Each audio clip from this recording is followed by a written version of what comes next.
Hi, and welcome back to Becca Babbles podcast. I'm your host, Becca. I'm a certified personal trainer, holistic health coach, and future chiropractor on my way to figuring out this thing we called life. Now, let's get babbling.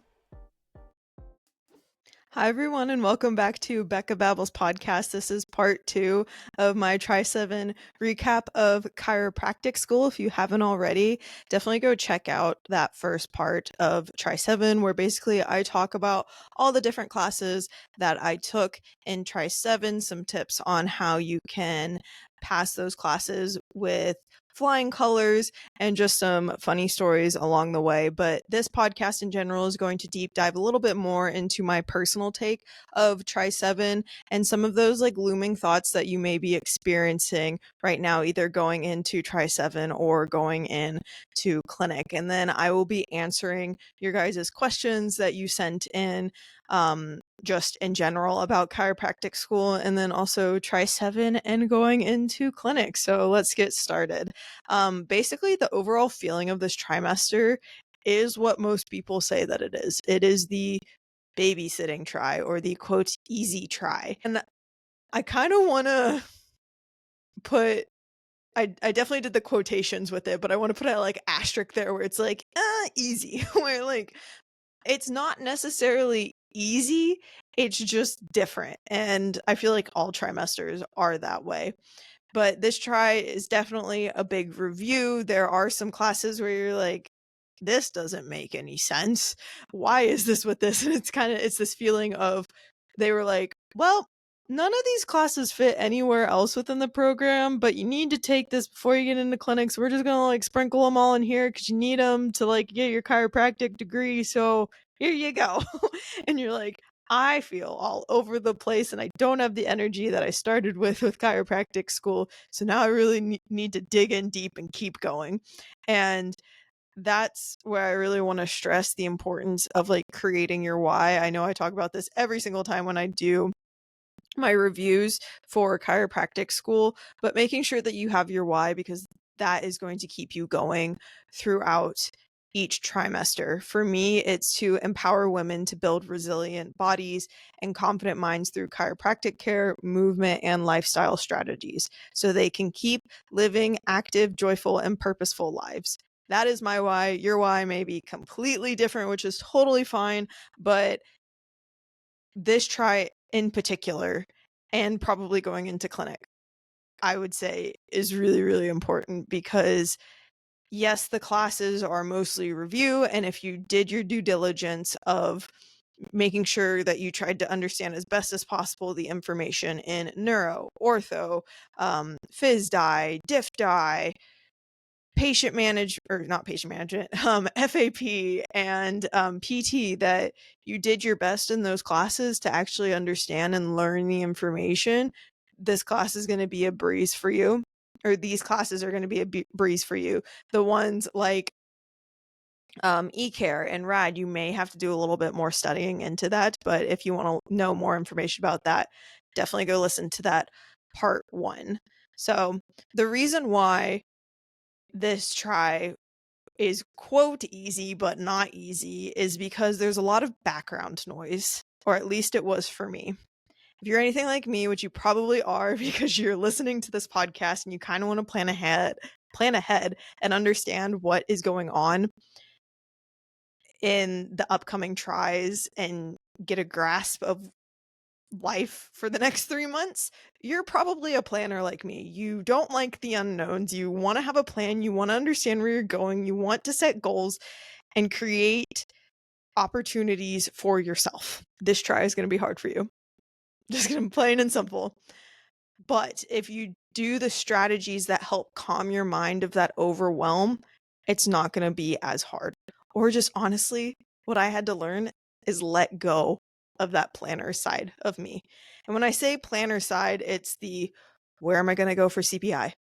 What am I going to do about externals? How am I going to find externals? Will those externals actually come and see me? Because I have a lot of people who are telling me, oh yeah, I'll definitely come and see you. But are they actually going to come and see me? Or are they just being nice and saying that they're going to come and see me?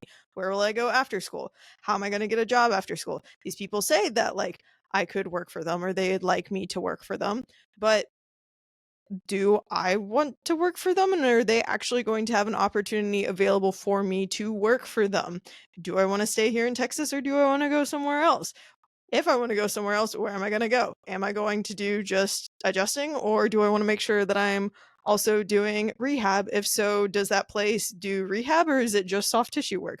How much functional medicine do I want to do? Do I want to do functional medicine? Is that the only thing that I want to do? Or do I want to like cultivate that? And how am I going to create that opportunity for myself in the place that I want to work at? Or should I just start my own thing? So like that is just an insight into my brain on a weekly basis of thoughts that were looming in my head of, oh no, what am I going to do? And I want to tell you right now, there isn't really anything you can do, and that's okay. I was talking to a friend about this who is also very much a planner, and she was telling me how, yes, these thoughts are normal. It is okay to want to plan your future and have this idea and create this for yourself, but because you still have a year left and there's this weird limbo of you don't know where that person's business is going to be in the future, and they don't really give you a ton of information on um for clinic for try 8 about like externals and stuff like that until the first week of school with orientation. There isn't much planning you can do. The only thing you can do is continue to just create relationships with people and be genuine, and knowing what you want, or just exploring what you want and thinking about what you want, and like going and shadowing people and seeing the different ways of how people practice, so then you can get an inside look of what is this 360 view, not just them treating patients, but how do they live their lives outside of that. I had a really good mentor of mine telling me about how like you can ask people questions, but also look at how they live their lives and judge their answer based off of um how they live their life. So like for instance, he was telling me that like if someone does like a long time with their patients, so let's say they take like 40 minutes with their patients, but they have to charge like a lot of money for that and they're a cash-based practice, it's like, is that something you want to do? That sounds great on paper because then you get a lot of time with your patient, and I know I want to be like really thorough with my patient, but then that also means on the back end like you're going to really have to know your stuff, and you're going to have to trust yourself to then promote yourself to get that person to pay you that money. But then on the other hand, it's like if you go and see someone and you see that like they're treating patients and they're just doing adjusting, is that only what you want to do? And will that make you feel good to just have a 5-minute appointment with your patient? And these are questions that you have to ask yourself. So for me, for instance, like I want to do adjusting, I want to do rehab, and I want to do nutrition. And I was talking to someone and I was like, can I do all three? And I had one person tell me, no, you can only be good at one thing at a time. And then I had another person who was like, you can definitely do all three if you wanted to. And then I had another person who was like, yeah, and you should start your own business with that. And it's all these different ideas. And sometimes I get overwhelmed because I then ask myself, what do what should I do? But the real question is what do I want to do? But I don't have to have that answer right now. But I should continuously ask myself that question. And then I should talk to people who want someone who does functional medicine. I should talk to someone who just wants an associate for adjusting. And I find for myself, at least, when I ask those people those questions or say like, hey, is this something you're open to? That then allows myself to kind of like dream of these ideas of how could this work? But if all you're doing is worrying about the ideas that you have, that doesn't create that space in your brain. There's probably some scientific thing that I don't know about and I need to ask like my neuroscience friend, but it creates the space in your brain for you to actually daydream and think about how could this look, because there isn't that worry and fear paired with it. And you can explore the way that you actually want to live your life. So if you are worrying about these thoughts of like my future and what I'm supposed to do, all I'd say right now is just like let yourself journal these thoughts out, and maybe it will change from week to week. Ask people who do functional medicine, ask people who do mostly do rehab, ask people who do a combo of both, and go and shadow them for a day, or go and just be like, hey, can I grab a cup of coffee with you? Or can I do like a video call with you? I want to ask you some questions. And if they say no, they say no, and that is okay. I had one of my mentors when I was going through my core values that I do in my weekly review for myself in my Notion template. I had put for my 5 core values that it's faith, growth, health, empathy, and challenge. And I had to debate back and forth on that last one with challenge, but the reason I had always put learning for one of my core values, and he had told me, he was like, I didn't tell him that that was my core value, but he was talking about how learning, you can just learn things. Like I could just learn how to speak Spanish. I could learn how to get better at reading. I could just learn how to, um, well, those are really bad examples, but like I could just learn about astrology if I wanted to, or I could learn about, I don't know, I can't, like octopi. But if I want to grow as a person, I'm going to have to challenge myself. And that just changed my outlook on learning, is like, I want to learn to therefore grow as a person. And that's something that I want to continue to do. So a lot of the things that I had asked myself of what do I want to learn more about was framed in the idea of I don't get a lot of nutrition within my program. And I felt this really hard in Try 7, especially because since a lot of the stuff was review and there wasn't a lot of stuff that was like filling up my cup personally with what I was learning, I really want to dive in more into nutrition and me dealing with my PCOS and trying to get down to some of the health issues that I've been experiencing lately. I've been learning more about HTMA testing, which is hair mineral testing. I was able to get a Dutch test and like dive more into that, and it's created more questions and conversations.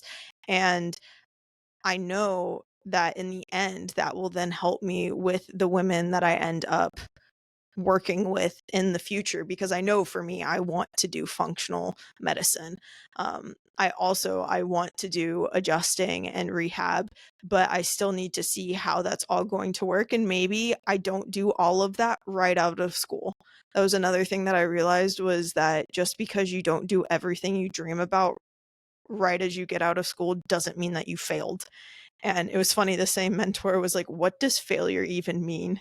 And that's been something that I've been thinking about, is a lot of people say like, oh, well, you just gotta fail forward. It's like, but what are you failing at? Or what does that failure even mean? Is failure that like you messed up during a speaking thing? Is failure because you didn't turn something in on time? Like, what is actual failure? And that's something that I've been diving into more about, is like, what does failure actually mean to me? So then I can define it, because someone else's version of failure is going to be different than mine. And that was something that I was challenged with being the MPI president this trimester. This was my first try of being the MPI president, and there was a lot of failing forward and growth and learning how to think about things differently. And I had always thought of leadership as being like making sure you're like getting everything done and like in order and stuff like that. And I had realized this trimester that leadership isn't just about getting things done. It's about creating a trusting culture that works together and trusts each other. And thankfully, the MPI presidents that were before me created that sort of culture. And so I was just able to continue to pursue that culture and like keep that going. But there are still other things that I had to make sure that we're working in on the back end. And so it made me dive into more books about like communication and leadership. One of the books that were really impactful for me this trimester that I was reading was from John C. Maxwell. His Leadership 101 book was really helpful for me. I want to read his book called 360 Degree Leader. And not only will that help me now with being the MPI president this last trimester and then like going forward, but also just like in general, I don't know what other leadership opportunities that's going to look like for me. And having to do that already within chiropractic school has made me dive deeper into other books because I'm like, there's questions that I have that need to be answered. And so I'm going to go look for those answers, whether that be through books or asking people questions about leadership or how I can be a better leader. But also just realizing that, like, just because I feel like I didn't do the right thing in the right moment doesn't mean that it was wasted. Like you can there are a lot of things that you think that like, oh crap, I messed up, that you can pick up the pieces and just move forward. And I was listening to a podcast where they were talking about the best leaders are the ones who can act the quickest and know how to get the answers. The ones that just sit and like twiddle their thumbs and worry and are like, I don't know what I should do and take the longest time, typically don't end up being great leaders or creating great businesses and things like that. So I want to start acting more and stop being so much in my head. Me being a planner, I think, makes me be in my head a lot, which is a great thing when I'm like trying to dream and I'm trying to create things and cultivate things and wanting to just ponder about daily life basically and where I want to go. But you can do so much thinking where that prevents you from actually taking action. And that's the next thing that I'm think that I am having to work towards more. Like when I started my podcast, I was just like, okay, it's going to be messy. So like I don't care, but at least I'm putting it out there. And I think I got away from that, especially in chiropractic school where you get so bogged down about like making sure like you get the right grades and doing things right. And you see all these other people around you doing such great things and you almost feel like they're better than you. And um you almost get worked up where you're like, I need to be so perfect, when it's like, no, you just need to put the reps in and then evaluate and then keep reevaluating and see how you're doing. And you're only competing against yourself right now. And that's all that matters. So if you're worried in your head about all these things and you're wanting to see how you can actually improve and grow yourself, I'd highly recommend the two books that I had talked about. I'll make sure to put them in the link in the description below. But then also just like letting yourself dream about the future and making it fun, but also putting yourself out there. And another way that I'm going to be putting myself out there is talking to people in public and going to events and going to marketing events. This is me taking action on that worrying thought of, how am I going to get externals? How am I going to get people to continue to come and see me? Even if those people who are going to come and see me, how am I going to make sure they actually come and see me? Or what am I going to do if they don't come and see me? So I want to go to the marketing events that Parker puts on. So Parker gives you an opportunity as an intern to go and market yourself in clinic. And so if they ask, I'm going to be like, hey, I'll go to that marathon thing. Hey, I'll go to talk to the firefighters about chiropractic and stuff like that, putting myself out there. I want to, when I'm just like in line at Costco, and instead of grabbing my phone, being like, hey, I love your shoes, blah, blah, blah, blah, blah, going down the rabbit hole. It may not even have to be about chiropractic. Like maybe it might pop up, but like getting uncomfortable with the feeling of marketing myself, but being genuine about it. It doesn't have to be weird and just be like, hey, my name's Becca. You want to come see me at like Parker University? I'm a chiropractic student. You want to come and get chiropractic? Like just starting a conversation with people. I think because we're so connected to our phones now, we don't just start conversations with people. And I want to start doing more of that and getting more comfortable with that. So that's how I'm going to start acting on the thought of, how am I going to get externals? Another thing that I'm going to start doing, which I was really good at the beginning of chiropractic school, was scheduling out my time in my week. My friends would make fun of me of my Google Calendar, try one and try two, of like how chaotic my Google Calendar was. and it gave me structure. Now I think I was a little bit too structured, but then I kind of fell off of it. So now I kind of want to get back into it and kind of reevaluating my week. What am I going to do? Taking audit of like my Notion templates and systems and actually sticking to it, because I feel like for me, Notion has worked really well to make sure that I'm getting my school things done, but I also need to start tracking other things like getting externals, studying for part 1, part 2, or not part 1, part 2, part 3, and changing it a little bit while also wanting to grow my podcast and getting better at getting other people on the podcast, and also just limiting distractions. This try was really bad with like me just doom scrolling on Instagram or like going down the YouTube rabbit hole. Literally right before this podcast, I was going down the YouTube rabbit hole of like thinking of creating a different Notion template. And I was just like, Becca, you said you were going to record a podcast, and here you are thinking about making a new Notion template, which like I'm pretty excited about, not gonna lie, but it wasn't the exact thing that I needed to do at that time. So I've honestly started deleting any sort of movie apps on my phone. So like I used to have like Disney, Netflix, Hulu, HBO, stuff like that. And I just started deleting it. Even Instagram. I'm like, well, I didn't delete it. I just took it off my home screen, and I actually have to like go and search for it, because I just needed to set some parameters, because it was taking me away from the actual priorities that I had. And I think that was another thing that I was missing this trimester a lot, was I was doing all these different things, and I have a really hard time saying what my highest priorities are. There's this idea, especially within creating Notion templates.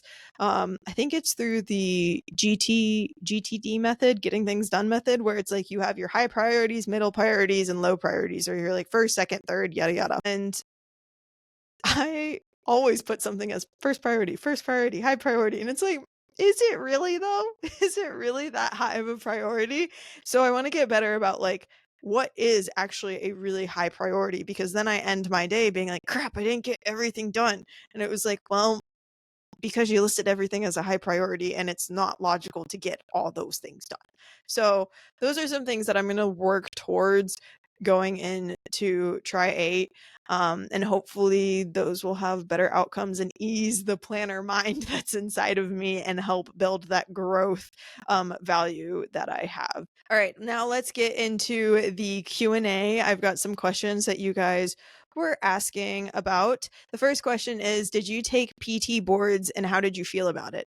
So I highly, highly, highly recommend that you take PT boards. Try 7. Now I know a lot of people are like, well, the state that I'm going to doesn't require me to get PT boards, and so I'm not going to take it because that's another blah blah blah amount of dollars that I have to pay for it. Okay, do you really know that's the state that you're going to stay in forever? Like, I just don't like the idea of, yes, it's another couple $100 you have to pay for a test, and you're already paying all this money for school. But I want to have any single opportunity available to me as much as possible, which means I'm going to have to take PT boards. And I recommend that you do that as well, because you never know what's going to happen. So you might as well just take it, because you already put the hard work in studying in PT1 and PT2, to just take PT boards and take it during Tri 7. It feels so good to be like, okay, got another boards taken off, because you have like 5 of them you have to take. And so you might as well take it while you can, while you have the money. So then hopefully my plan is in Tri 8, take part 2 and part 3.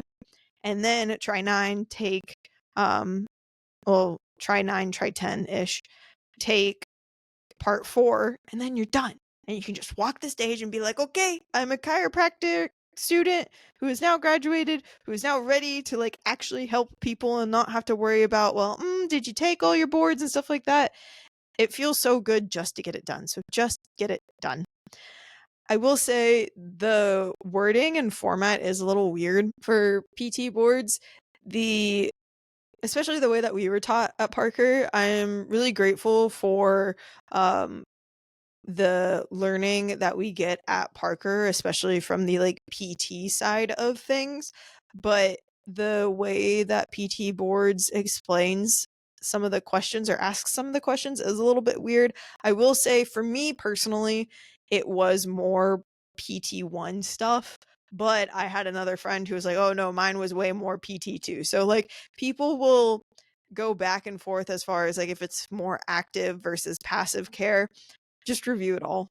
Like, if you feel stronger with active care, then probably focus more on that passive care. And honestly, like, to give you an actual idea, I think I only took 1 or 2 weeks to, like, study before the exam. It wasn't a ton. I will say there is a lot of, like, numbers, so if you are kind of fuzzy on the electrical STEM numbers, I highly recommend going through your notes again as far as that goes, because I know for me, that was something that I had to review a lot. Um, but for the most part, I feel like Parker really sets you up for success for PT boards. So don't worry about it so much and just like do a little bit of reviewing beforehand and take it during Try 7 and it will be a piece of cake. All right, the next question is, how do you manage stress or burnout in the later tries? I always feel like I get this sort of question, like either stress or burnout related question each trimester, but let's see how it changes this try.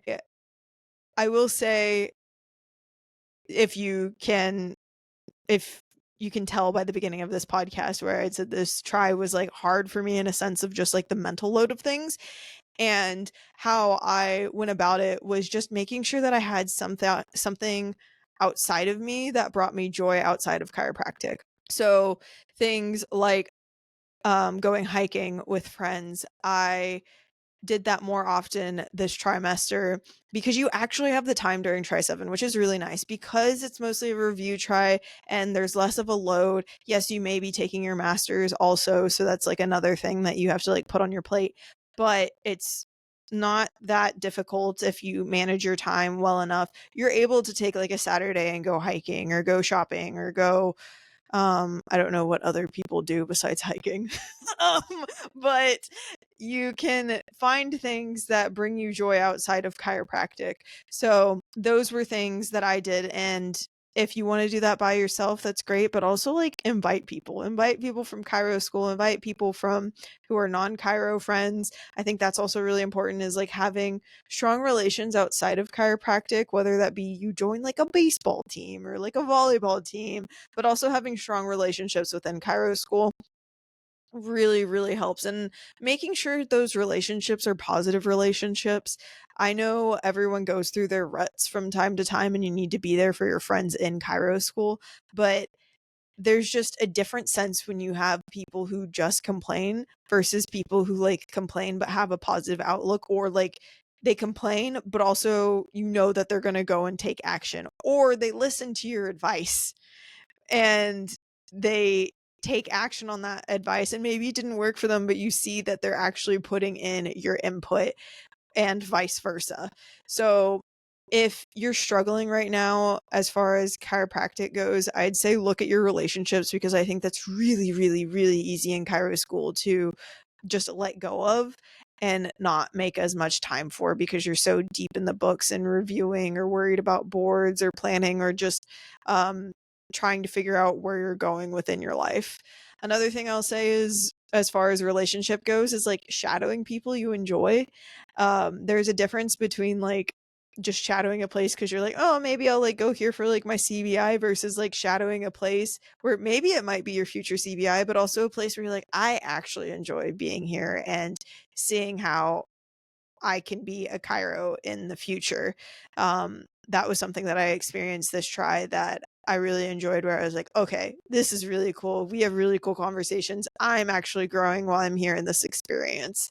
And with growing, go to seminars. Like, there's nothing that hypes me up more than going to a seminar. We thankfully were able to have Dr. Erica Menerick, do Preg and Peds at Parker University this trimester. It was so fun learning from her, and the biggest takeaway that I got from it was having more ease and like confidence holding a baby. We actually brought in like a ton of baby dolls for people to hold and like practice like how you would actually maneuver a baby and stuff like that. So that was really cool. And just reinforcing the thought of like, don't be afraid to touch a pregnant patient and like adjust a pregnant patient. Like they're stronger than you think. The other seminar that I went to was not at Parker, but was in Missouri at Dr. Winchester's office. It was MPI Full Spine with Dr. Lindsay Muma. And if you know anything about Dr. Lindsay Muma, she is definitely like a hype woman and will like get you hyped up about chiropractic. I was able to go into that seminar, and because I already knew most of the adjustments and how to set it up and things like that, I was really able to challenge myself and be like, okay, how am I going to think about how this setup should work, and getting more particular about my setups and challenging myself with like adjusting like bigger dudes and like, or people who were more stiff than I'm used to, or people who were like, I tend to end up gravitating more towards the flexy people. So sometimes when I get a stiff person, I'm like, wait, whoa, this is where you end. But more in touch with not necessarily how the adjustment feels, but how it feels underneath my hand. I think something just clicked for me where it was like, oh yeah, I'm feeling what's underneath my hand while I'm palpating. And that's really important. But then when I was adjusting, I was like, okay, I'm getting the setup in and I'm getting the setup. But I don't know why I never thought about this, but like thinking about what I'm feeling underneath my contact hand. And everyone would tell me, like, when you get it to tension, when you get it to tension. And I was like, what does that even mean?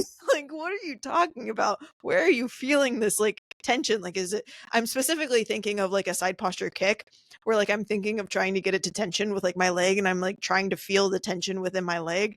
But someone was like, no, like feel the tension underneath your hand. And I was like, oh, duh. Like, and so now I've been more aware of just like slowing down the adjustment setup and feeling underneath what's underneath my hand. And then also it was just really fun because then I got to see Erin Soloway, which she was shadowing, or not shadowing, she was doing her CBI at Dr. Winchester, and I'm hoping to get her on the podcast soon to talk about her internship and what it was like being an intern at Dr. Winchester. So that will be really fun. Definitely message me on Instagram at Becca and Wellness, or email me at Becca Babbles Podcast if you want to see Erin on the podcast again, because she's done like I think 2 other episodes with me. So it's always fun to have her on the podcast. All right. The last question that I have is, what are you most looking forward to for clinic?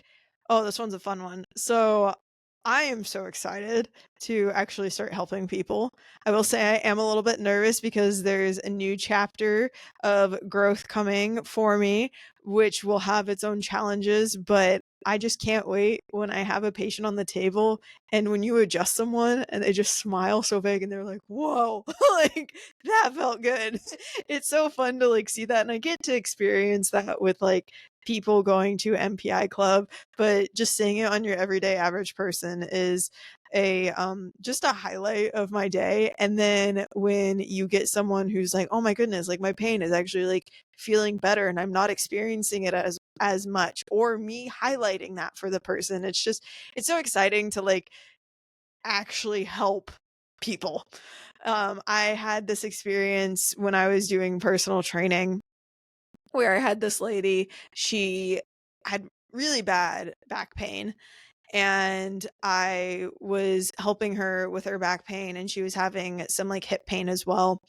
And I was like, okay, maybe let's like try this, let's like try that. And she was like, okay. And she was like totally fine being my guinea pig, and which I really, really appreciate.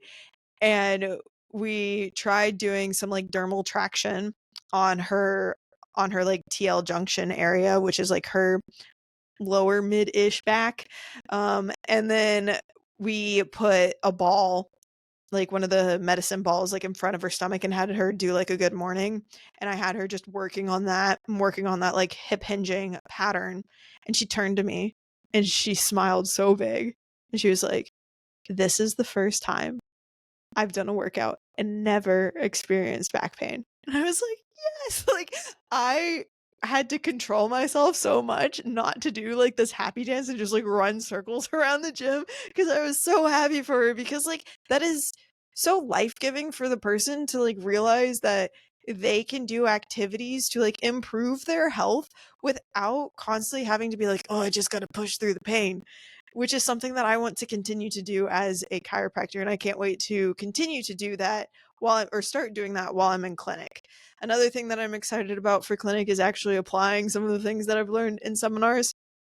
It's great going to things like full spine and like preg and peds and being able to like test it out on all your chiro friends, but it's totally different when you're like palpating a person who's like your everyday average person and then someone who actually has a case that you need to work on and figuring out the puzzle pieces of that and how to improve their function, how to decrease their pain and stuff like that. So those are all things that I'm looking forward to. As far as clinic goes, I did apply to Sports Pod, if anyone knows what that is, at Parker, where it's like one of the specialty pods, where I get to work with typically more active population or just have more access to rehab stuff. So that will be exciting if I get into that, and I'll update you guys if I do get into that or not. And if I get into regular clinic, that's totally fine too. I can also have a great experience there as well.